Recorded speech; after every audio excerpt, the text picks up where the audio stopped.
네, 이번 순서는 전직 의원들의 날카로운 시각으로 정치권의 이슈와 현안들을 깊이 있게 파헤쳐보는 맞짱 토론 시간입니다. 이현주 전 국민의힘 의원 나오셨고요. 그리고 오늘은 특별히 최입의 더불어민주당 비대위원 나오셨습니다. 두 분 어서 오십시오. 반갑습니다. 네, 안녕하세요. 반갑습니다. 네. 먼저 최 위원님께 질문 드리겠습니다. 민주당 이제 비대위에 합류하신 지 이제 한 달 정도 되신 거죠?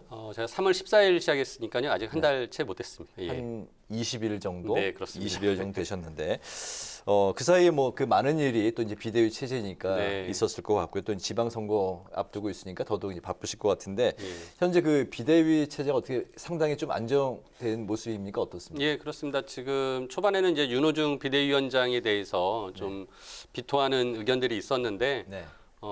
지금 박홍근 원내대표가 선임되고 비대위에 이제 합류하면서 더 이상 그런 논란은 없어져서 네. 비대위가 이제 지방선거를 준비하는데 지금 혼신의 힘을 다하고 있고요. 네. 뭐 저 같은 경우는 이제 제가 민주당에 입당한 지 3개월밖에 되지 않았는데 이제 그 지도부에 이제 역할을 하게 됐죠. 그래서 굉장히 좀 적응하기도 힘들고 하지만은 또 제가 밖에서 야당 의원 시절에 민주당과 현 정부에 대한 좀 비판적인 목소리를 내고 대안을 네. 제시했던 사람으로서 네. 좀 안에서 좀 쓴소리하는 역할을 하라는 취지로 이제 생각을 하고 계속 뭐 저희가 이제 대선 패배에 대한 반성과 또 민주당이 어떻게 바뀌어야 되는지에 대한 쇄신의 목소리를 계속 내고 있습니다. 비대위 체제는 언제까지 운영이 되는 건가요? 비대위는 이제 다음 전당대회가 한 8월 말쯤 열릴 것이기 때문에요. 그때까지 예, 진행이 됩니다. 지방선거 이후에도 8월 말까지 그 예. 전당대회까지는 운영이 되는 거군요. 그렇습니다. 알겠습니다. 자, 이제 그 본격적인 이야기를 나눠보겠습니다. 대통령 그 집무실 용산 이전 예비비 지출이 의결이 됐습니다. 용산 시대를 선언한 지 17일 만이고요. 또 이사 비용을 이제 손에 쥐게 됐는데 일단 그 윤석열 당선인 측이 요구한 그 496억 원에는 미치지 못하는 360억 원이 의결이 됐습니다. 이번 그 예비비 의결 그 두 분은 어떻게 바라보고 계신지 질문을 드리겠습니다. 먼저 최 위원님부터 예. 말씀하실까요? 어떻게 보면은 뭐 당연히 당선인이 공약을 했고 진행할 수 있는 일이었습니다. 근데 네. 이제 다만 너무 조급하게 5월 9일 취임일 전까지 하겠다라는 이제 그 문제 때문에 결국은 부딪혔고 뭐 그거를 이제 언론들은 뭐 신구 권력의 갈등까지라고 이제 표현을 했는데요. 네. 결국 될 일이었다. 그러니까 방향은 맞았지만 속도를 너무 빠르게 가다 보니까 약간 부작용이 있었다라는 생각이 들고요. 네. 아무튼 가장 중요한 건 안보 공백 없이 제대로 집무실이 이전돼야 되는 부분이고 그래서 이번에 예비비도 처음 요청하는 이제 500억 가까이였는데 그렇게 하지 않은 거는 합참에 대한 이전은 네. 이후에 이제 집무실 이전한 다음에 좀 천천히 진행하자 안보 공백 없이 하자라는 취지로 이렇게 진행이 된 것 같습니다. 네, 네. 네, 이 부분 뭐 말씀 이미 하셨는데 사실 원래 그 약간 이견이 있었던 부분들이요. 이제 안보 공백이라고 얘기를 하지 않았습니까? 네. 이제 그게 뭐냐면 이 광화문으로 갔으면 이제 큰 문제가 없었을 텐데 이 광화문 가는 게 이제 여의치 않다 보니까 그 대안을 찾았던 거고 그러다 보니까 이제 국방부로 가게 됐죠. 그런데 국방부로 가게 되면 국방부가 이전을 해야 되고 또 합참이 이전을 해야 되고 연쇄적으로 이전을 해야 되는데 또 그 시기에 한미연합훈련이 있고 이래서 여러 가지고 번거로운 것들이 있어서 조금 시기를 갖다가 조금 늦춰야 된다 이런 현실적인 문제가 있었습니다. 그래서 사실 그 부분에 있어서는 사실은 당선자 측에서 살짝 한 발 물러선 측면이 있죠. 그래서 바로 들어가는 것보다는 약간 이제 통이동해서 출퇴근을 하더라도 약간은 기다리겠다라고 한 발 물러섰고요. 이렇게 되면서 사실은 이제 타결될 수 있는 길을 열었다라고 보고요. 그래서 어차피 이것은 이제 뭐 해결이 안 될 수는 없는 거 아닙니까? 이제 시점의 문제지. 그래서 이게 해결될 수밖에 없는 상황이 됐다라고 봅니다. 그다음에 이제 이 예비비 360억인데 나머지도 빨리 이제 해결이 되기를 기다리겠습니다. 네, 또 그동안 출입이 통제가 됐었던 청와대 뒤편 북악산이 국민 품으로 온전히 돌아갔습니다. 예비비가 의결되기 전날에 북악산이 국민 품으로 돌아온 건데요. 이 북악산 개방과 또 예비비 의결 타이밍이 좀 공교롭게도 절묘한 것 같은데 청와대는 이게 오비 일학이다 이렇게 입장을 보이고 있습니다. 정치권에서는 또 다양한 의견들이 나오고 있는데 여기 어떤 입장이십니까? 일단 청와대를 개방해서 국민 품에 돌려드리겠다라고 했던 게 이제 윤석열 당선자의 뜻이었고 뭐 네. 그런 진통을 지금까지 좀 겪었던 부분인데 현 대통령 문재인 대통령께서 북악산의 등산로를 열음으로써 아무튼 보다 국민들에게 청와대를 가깝게 만들어준 또 측면이 있기 때문에 이건 윤석열 당선자가 하려는 거를 좀 대통령이 숟가락 얹는 거 아니냐 뭐라는 선수 친구 아니냐. 예, 뭐 네. 그런 이제 얘기까지 나오는데 어차피 뭐 이런 부분들은 뭐 기존에 계속적으로 우리가 청와대를 더 국민들 가까이 가게 하려는 노력들이 있었고요. 네. 그 과정의 일환이었기 때문에 진짜 말 그대로 저는 오비 일학이라고 생각을 하고요. 윤석열 당선자가 아무튼 이제 청와대를 국민품으로 돌려주기로 한 거는 이제 완전히 기정사실화돼서 조만간 이제 국민들이 청와대에 가서 자유롭게 뭐 관광도 하고 즐기고 그 뒤에 산도 오르고 하는 것들을 이제 볼 수 있을 것 같습니다. 청와대 개방의 주체는 윤 당선인이다. 뭐 저는 그건 인정한다고 네네. 예, 인정해야 된다고 봅니다. 예. 네, 어차피 청와대를 개방하기로 했기 때문에 이 북악산 등산로를 개방 안 할 이유가 없죠. 그래서 문재인 대통령께서도 이제 임기가 얼마 남지 않은 상황에서 그러면 빨리 이 등산로 개방하자 이렇게 하셨을 거고 네. 저는 거기서 뭐 이렇게 막 너무 많은 해석을 해서 맞아요. 막 이게 뭐 누가 선수를 줬다 이거 자체가 이런 얘기 하시는 분들이 저는 문제다라고 생각을 네네. 합니다. 어차피 국민을 위해서 양쪽에서 같이 하는 거기 때문에 저는 그냥 좋게 생각하면 되지 않을까 이렇게 보고 있습니다. 알겠습니다. 네, 한편 다소 무난한 인준이 예상이 됐었던 한덕수 국무총리 후보자 여러 의혹이 제기가 되면서 논란에 휩싸인 상황인데요. 이와 관련해서 인수위와 민주당은 확연한 온도차를 보이고 있습니다. 관련 내용 듣고 이야기 이어가 보겠습니다. 한덕수 총리 내정자께서 자신 있게 그 말씀을 하신 대로 청문회를 통해서 국민들이 이해하시기 쉽게 설명을 해드릴 예정입니다. 다만 저희가 이제 민주당에 부탁을 드리는 것은 국민들께서 굉장히 그 어려운 고난의 시간들을 겪어오셨는데요. 청문회가 국민들 보시기에 너무 피로하거나 아니면 발목 잡기 양상으로 진행되지는 않길 바란다라는 그런 요청과 당부의 말씀을 드리고 싶습니다. 우리 국회는 인사청문회를 통해 국무총리와 국무위원 후보자들에 대해 국민들의 기대에 걸맞는 검증을 실시할 의무가 있습니다.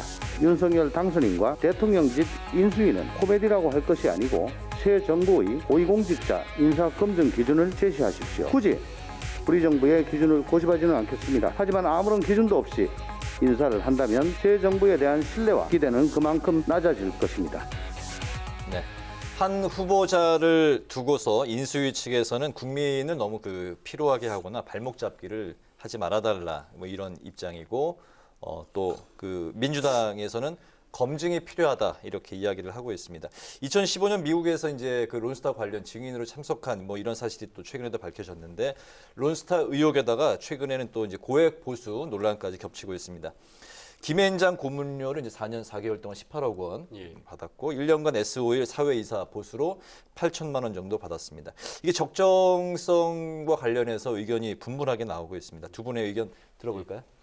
일단 우리가 이제 김앤장 같은 대형 법률 회사들이 뭐 로펌들이 이렇게 전직의 고위 관료들이나 또는 뭐 검찰이나 이제 법원에 있던 분들 이렇게 모셔다가 네. 그리고 이제 뭐 법조인들이야 당연히 변호사로 활동하겠지만 고위공직자 법조인이 아닌 분들은 결국 이제 고문이라는 타이틀을 주고 뭔가 그 안에서 그 회사 그러니까 로펌의 일을 하시는 거죠. 네. 법조인이 아니지만은 근데 그 과정에서 지금 연간 한 5억 원 정도의 이제 보수를 3년간 받다가 그 이후에는 3억씩 받았다는데 과연 어떤 일을 하셨을까?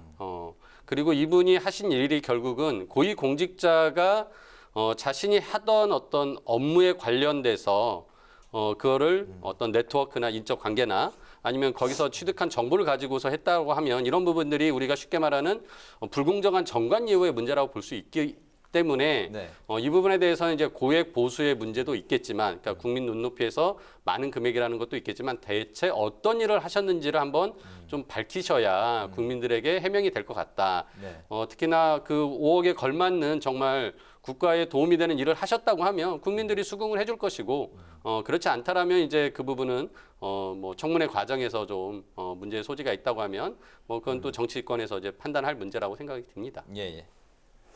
네, 그게 뭐 마찬가지 얘기인데요.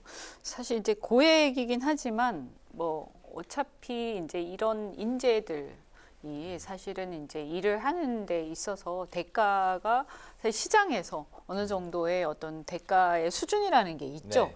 그래서 이 정도의 어떤 인재가 어떤 일을 했을 때 사실은 기대하는 시장의 가격이라는 게 있기 때문에 용역 가격들이 있기 때문에 뭐 이 자체가 뭐 돈이 너무 높다, 뭐 가격이 너무 높다, 또 뭐 보수가 너무 높다 이렇게 말하는 건 좀 저는 좀 문제가 있다. 그리고 뭐 사실 사회이사의 그럼 일반적인 보수가 그러면 월 뭐 몇백만 원 이게 그럼 많다고 할 것이냐라고 했을 때 이게 또 내용에 따라서 이게 많을 수도 있고 적을 수도 있고 또 어떤 대체적인 또 시세라는 게 있거든요. 이 대기업에서 사회이사를 했을 때 그래서 이걸 가지고 그냥 일률적으로 말하기는 좀 어렵고요.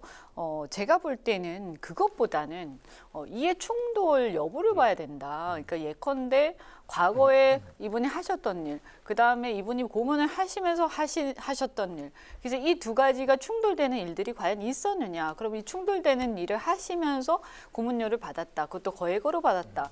그러면 그것은 좀 문제가 될 수 있다라고 생각을 합니다. 보수의 과다한 뭐 그런 게 이제 문제라기보다는 이제 그 적정성 여부를 따지기보다는 그렇죠. 그러니까 이거는 어차피 예를 들어서 이해 충돌 문제가 쟁점 사안이다라고. 그렇죠. 예, 김앤장의 뭐 변호사도 그렇고 뭐 또는 어떤 아주 이제 높은 어떤 지적 수준의 여러 인재들이 있지 않습니까? 네. 그럼 그분들의 어떤 급여의 수준이라는 게 있는 거고요. 또 일반적인 사회 이사나 또 대기업 임원들의 연봉 수준이 있는 거죠. 그러니까 그게 연봉이 높다 또는 뭐 급여가 높다라고 해서 와 너무 많이 벌었으니까 안 돼. 이렇게 말하는 것은 좀 문제가 있고요.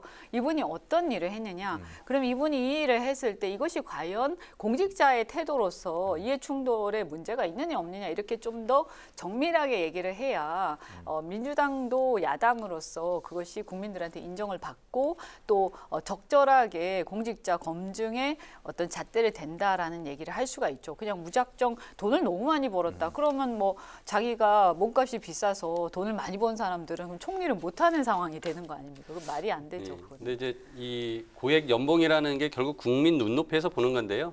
그러니까 이분이 이제 총리까지 하셨던 분이고 네. 그 뒤에도 이제 뭐 공적 기관이라고 볼 수 있는 무역협회 같은 데서 이제 또 활동을 하시지 않았습니까? 그러니까 공적 영역에서 일을 하다가 어떻게 보면 이제 사적 영역으로 넘어오신 거죠. 그래서 로펌에 이제 고문을 하신 건데 네. 그러면서 이제 이렇게 뭐 이현주 의원님 말씀대로 이제 적정한 대가를 받은 거일 수도 있습니다. 근데 이분이 다시 공적 영역으로 넘어온다라는 게 지금 좀 걸림돌이 되는 거죠. 그러니까 저는 좀 안타까운 게 이번 인수위 과정에서 총리를 이제 선출하는 과정에서 어떻게 보면 이분이 이제 공적 영역을 떠나서 사적 영역으로 이제 가신 분인데 더 이상 공적으로 돌아올 일이 없다고 생각하시고 가신 거 아니겠습니까? 근데 그런 분을 다시 모시고 올 수밖에 없는 상황. 이렇게 인재가 없나라는 좀 안타까움도 있고요. 그런 측면에서 아무튼 뭐 인사청문회를 또 거치면서 다른 부분들을 검증을 하겠지만은 우리가 이제 그 국가적으로 지금 이제 내각을 구성하는 과정에서 여러 장관 후보들 또 이름이 나오는데 좀 새로운 인력풀이 안 보이는 거죠. 예, 그래서 참 그런 부분들이 뭐 어떻게 보면은 정치권의 문제이기도 하지만 우리 국가적인 문제이기도 하겠다는 생각이 같이 듭니다. 네. 네, 이제 다음 주제로 넘어가 보도록 하겠습니다. 이런 가운데 원내대표 경선과 지방선거를 앞둔 국민의힘을 보면요. 윤 당선인이 별의 순간을 잡는 데 공을 세운 이들 전면 배치되고 있습니다. 권성동, 김태흠, 김은혜 이런 인물들이 배치가 되고 있는데 여기서 OX 질문을 두 분께 드리도록 하겠습니다. 그 속엔 이른바 윤심이 있을 것이다. O. 본인들의 결단으로 선택이 된 겁니다. 이 윤심은 없을 것이다 하면은 X를 들어주시면 되겠습니다. 하나, 둘, 셋 들어주시죠. 세모는 없나? 네. 네, 이현주 의원님 세모. 네, 오히려 X를 X. 들어주셨는데 네. 먼저 이현주 의원님부터 들어보도록 하겠습니다. 네, 왜 이게 세모죠? 윤심이라는 게 저는 뭐 명시적으로 얘기한 적은 없을 거예요. 그걸 예를 들어서 민주당도 마찬가지인데 뭐 누가 출마하는데 이재명 전 후보께서 뭐 전화해서 뭐 출마해달라 이렇게 얘기를 하는 것 자체가 사실 굉장히 좀 리스크가 있거든요. 그래서 그렇게 하지는 않을 거고 아마 이렇게 본인이 이제 출마하는 사람이 이게 이제 새로운 정부를 위해서 내가 이번에는 좀 나서줘야겠다 이런 건 좀 있을 거거든요. 좀 어떤 면에서 좀 총알바지가 돼야겠다. 아니면 좀 뭐라고 해야 되나요? 좀 불쏘시개가 돼야겠다. 이런 것도 있을 수가 네. 있고요. 또 원내대표도 마찬가지로 권성동 의원 같은 경우에 사실은 이 윤핵관 대표적인 윤핵관이기 때문에 나섰을 때 욕을 먹을 수 있다라는 생각을 분명히 할 텐데 그럼에도 불구하고 지금 이게 문제가 뭐냐면 여소야대라는 국면이 있습니다. 근데 만약에 여당이 다수당이면 사실은 누가 원내대표가 되더라도 큰 문제가 없는데 여당이 소수당인데 만약에 원내대표가 당선자하고 이게 호흡이 잘 안 맞을 경우에는 사실 굉장히 큰 일이 벌어질 수가 있거든요. 그래서 이런 리스크가 있기 때문에 일단 초기에 어느 정도 세팅이 돼서 기반을 잡기 전까지는 내가 좀 나가서 좀 총대를 매야겠다 이런 생각하셨을 거예요. 그럼 그런 과정에서 이거는 윤 당선자 직접 얘기를 하진 않았지만 윤심을 이제 뭐랄까요, 좀 자기가 이제 짐작해서 윤 당선자를 위해서 내가 이렇게 앞장서겠다 이런 것들이 좀 있는 거죠. 나머지 분들도 그런 게 있지 않겠느냐. 그럼 김태흠 의원 같은 경우도 지금 충청도가 사실은 만만치가 않습니다. 지금 현역이 다 민주당이고 사실 굉장히 그 지역에서 뿌리가 깊은 분들이기 때문에 네. 제가 볼 때 개인적으로 쉬운 선거가 아니다라고 보거든요. 그러면 이게 현역이지만 김태흠 의원이 내가 나가서 한번 뛰어줘야 되겠다 이런 생각할 수도 있는 거고요. 예를 들어서 또 김은혜 의원 같은 경우에는 물론 초선입니다만 여기서 이제 유승민 대표가 지금 나가서 유력하게 지금 뛰고 계신데 그러나 유승민 대표 혼자 이렇게 딱 나와서 뛰면 민주당은 지금 아주 쟁쟁한 후보들이 여러 명이서 경쟁하고 있는데 유승민 대표가 경기도 연고도 별로 없으신데 혼자서 해가지고 당선이 후보가 돼버리면 이게 굉장히 이게 취약한 선거가 돼버립니다. 그래서 경선의 흥행을 위해서라도 또 어떤 불쏘시개나 이런 역할을 해야 되겠다. 그래서 이런 흥행몰이를 위해서 내가 나서 주겠다. 이런 약간의 윤심에 대한 윤 당선자 직접 전환하지 않더라도 네. 그런 작용은 있을 수밖에 없다라는 것이죠. 네, 최 의원님 본인들의 결단이다 이렇게 생각을 저도 하시는 뭐 거죠? 그렇게 네. 보고요. 그러니까 어떻게 보면 이제 민주당도 그렇고 이제 국민의힘도 그렇고 새로운 그 권력의 흐름이 생기지 않았습니까? 그렇게 보니까 네. 당연히 그 흐름에 따라서 이제 다 같이 좀 이동을 하고 있는 과정이고요. 그래서 이분들의 어떤 결단이나 행동들이 마치 그거를 등에 업고 이제 이루어진 것처럼 비춰지긴 하겠지만 제가 보기에는 뭐 그분들의 다 개인적인 결단이고 솔직히 윤심이라고 보기 어려운 이유가 굉장히 그 압도적인 지지를 가지고 당선이 되지 않았기 때문에 윤석열 당선자가 나가달라고 한다고 해서 그분들이 그것만 믿고 나갈 수 있는 상황이 아니거든요. 그래서 제가 보기에는 뭐 윤심이 그렇게 작동하지는 않았을 것 같습니다. 알겠습니다. 지방선거 관련해서 이제 민주당도 역시 지금 이제 그 편치만은 않은 그런 이제 네. 상황인데 특히 서울시장을 살펴보면 송영길 전 대표 이제 출마에 최재성 전 청와대 수석이 오늘 정계 은퇴를 하겠다고 또 이제 네. 밝혔고 친문 의원들이 그 입장문을 가지고 이제 반기를 또 이제 들고 있습니다. 지금 이제 비대위 체제 위원이신데 네. 당 지도부에서 어떻게 지금 교통 정리를 할 수 있는 여지가 있는 것인지 지금 분위기가 어떻게 돌아가고 있습니까? 아직 저희가 광역단체장의 후보를 놓고 논의는 시작을 하지 못했습니다. 이제 경선 룰과 뭐 경선 반복, 공천 뭐 심사 기준 같은 것들 이제 그 결정하는 과정이 조금 시간이 걸렸고요. 네. 송영길 대표가 아무튼 서울 출마를 이제 결심한 것은 이제 본인의 결심이고 그걸 막을 수가 없죠. 그리고 특히나 이 주소지 옮기는 것 때문에 너무 이제 좀 촉박하게 결정을 하다 보니까 좀 잡음이 더 많이 나온 상황인데 송영길 대표의 그런 결심은 뭐 충분히 존중을 받아야 되고요. 물론 또 그분에 대해서 반대하는 분들은 그렇다면 또 좋은 대안을 제시할 또 필요성도 있는 거죠. 그 책임이 있는 거죠. 네. 물론 비대위도 그 책임을 같이 지고 있습니다. 그래서 원활하게 좀 소통을 해서 그런 부분들을 해결해야 된다고 생각을 하고요. 지금 이 당의 아까 전에 이제 그 권력 흐름이 이제 바뀌고 있다라는 말씀을 드린 것처럼 어떻게 보면은 그 노무현 대통령, 문재인 대통령으로 이어지는 그 친노, 친문 이렇게 쭉 그 개파의 어떤 흐름이 있지 않았습니까? 근데 그 권력이 이제 새로운 대권 주자였던 이재명 전 후보에게 지금 상임 고문에게 갔기 때문에 자연스러운 그 권력 흐름을 이제 따라가고 있다라는 생각이 듭니다. 그래서 뭐 그 과정에서 약간의 이제 그 기존의 계파 간의 갈등이라고 비춰질 수 있는 것들도 있는데 저는 뭐 그 부분은 큰 문제는 아니다. 정당 내에서 당연히 있을 수 있는 일이고 이거는 시간이 지나면서 원활하게 또 그 전당대회나 이런 걸 거치면서 정리가 될 것이라고 생각이 듭니다. 네, 알겠습니다. 이번 그 지방선거에서 이 판이 제일 이제 큰 판이라고 평가를 받고 있는 경기지사 선거. 예. 이 후보들이 이제 그 대선 후보급들이 또 이제 지금 맞습니다. 출전을 하고 있기 때문에 예. 그런 이야기가 나오고 있는데 경선 룰 그 수싸움을 두고 뭐 이런저런 이야기가 이제 나와 있는데 예. 지금 어떻게 좀 정리가 되고 있습니까? 그분은 김동연 이제 그 전 대표가 샘물결 그 당의 대표가 아무튼 이제 합당을 하면서 이제 후보로 나오시게 되는데 자신에게는 어떻게 보면 민주당이 권리당원들 그 기반이 없기 때문에 경선 룰에 대해서 좀 고심을 하신 것 같아요. 근데 네. 막상 또 당의 결정에 따르겠다라고 그렇게 말씀을 하셨죠. 하셔서 예, 뭐 순조롭게 당에서 공관위에서 결정하는 대로 진행이 될 것 같고 지금 원칙적으로는 권리당원 50%, 그다음에 국민참여 경선 네. 50%에서 반반 섞어서 하기로 하는 것이 있기 때문에 공관위에서 그걸 원칙으로 아마 논의할 것 아마 같습니다. 원칙대로 갈 것 같습니다. 예, 예. 여기 이제 민주당 뭐 집안 문제긴 하지만 네, 제가 좀 옆에서 이렇게 보면서 한 말씀 드리면 네. 저는 뭐 송영길 대표가 사실 인천시장으로 되게 유명했었는데 이렇게 서울 나오는 게 좀 생뚱맞긴 해요. 사실은 그런 면에서 보면 저희가 그 유승민 대표가 경기도지사 나오시는 거하고 비슷하기도 하죠. 그런데 저는 뭐 그걸 못 나오게 할 수 있나 이렇게 생각하고요. 또 어떤 면에서는 또 그 유력하면 나오셔야 된다라고 생각합니다. 근데 다만 이 송영길 대표 유력하신가에 대해서는 좀 의문이 있어요. 유승민 대표하고는 좀 상황이 많이 다르지 않나 이런 생각이 드는데 다만 이런 생각이 있습니다. 저는 뭐 거기 박주민 의원이라든가 박용진 의원이라든가 요즘 젊은 분들이 나와서 민주당의 미래를 보여주는 선거를 하면 참 좋겠다. 근데 거기에 송영길 대표가 딱 나오셔가지고 불쏘시개 투혼을 하시면 너무 멋있을 것 같다. 그러니까 여기에 나와서 본인이 되려고 나오신 게 아니라 어쩌면 당을 위해서 이 흥행을 위해서 희생하러 나오신 게 아닌가. 제가 볼 때는 흐름으로 봤을 때 절대 저분이 나오셔가지고 서울시장 후보가 되실 것 같진 않거든요. 지금 이 흐름으로 봤을 때. 근데 그 대신에 저분이 나오시면 이 경선이 굉장히 재미있어질 것 같다.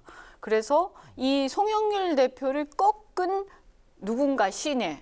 그래가지고 이게 드라마가 딱 되면서 그래도 물론 그래도 저희가 이기겠지만 네. 그래도 상당히 재밌는 드라마가 될 것 같습니다. 알겠습니다. 꼭 네. 불쏘시개 전해드리겠습니다. 투혼. 네, 또 하실 말씀 없으면은 마무리할까요? 네, 네. 네, 알겠습니다. 오늘 그 맞짱 토론을 이제 마칠 시간이 됐는데 오늘은 대통령 집무실 이전을 위한 예비비 의결과 이로 인한 용산 시대를 전망했고요. 또 6일 지방선거 여야 준비 상황까지 살펴봤습니다. 지금까지 최입의 더불어민주당 비대위원 이현주 전 국민의힘 의원 두 분과 함께했습니다. 오늘 말씀 잘 들었습니다. 네, 고맙습니다. 감사합니다. 고맙습니다.